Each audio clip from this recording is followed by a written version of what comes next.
नमस्कार मैत्रिणींनो, तुम्हाला एफ डीपेक्षा थोडा जास्त रिटर्न हवा आहे, पण स्टॉक मार्केटसारखा जास्त धोका नको आहे का?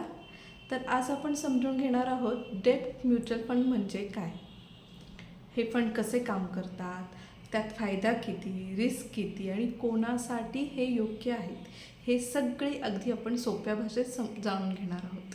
डेट म्युच्युअल फंड म्हणजे असा म्युच्युअल फंड आहे जो पैसे मुख्यतः सुरक्षित आणि फिक्स्ड इन्कममध्ये गुंतवला जातो.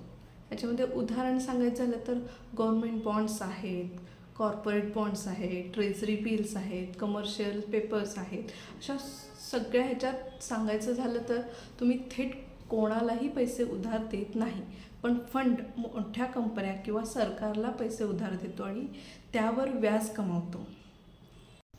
मानूया तुम्ही डेट म्युच्युअल फंडमध्ये 10,000 रुपये गुंतवलेत.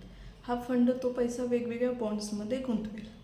त्या बॉन्ड्सवर कंपन्या, सरकार व्याज देतात. हे व्याज बॉन्डची किंमत वाढल्यास जो नफा होतो त्या गुंतवणूकदारांना मिळतो.